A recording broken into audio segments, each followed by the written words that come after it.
Αυτή τη μελωδία τη θυμόμαστε όλοι πάρα πολύ καλά μέχρι τα 3-4 πρώτα χρόνια του μικρουλιού. Λοιπόν, άκου και μετά έλα να σου δείξω πώς θα εντυπωσιάσεις το μικρούλι σου με αυτή τη μελωδία, έστω και αν δεν ξέρεις πιάνο.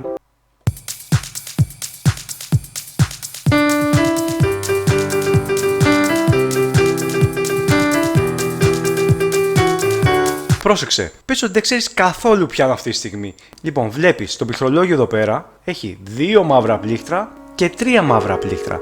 Εδώ που είναι τα 2, πας ακριβώς στο από κάτω, εδώ, στο μεσαίο, εδώ, και κάνεις Baby Shark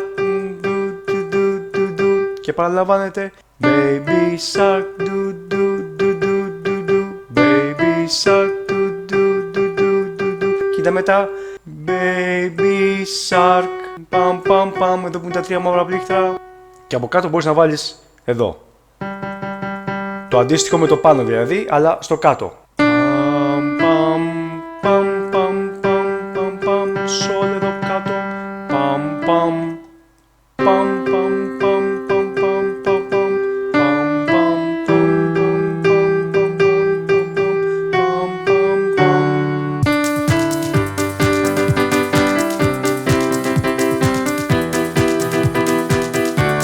Εύκολο.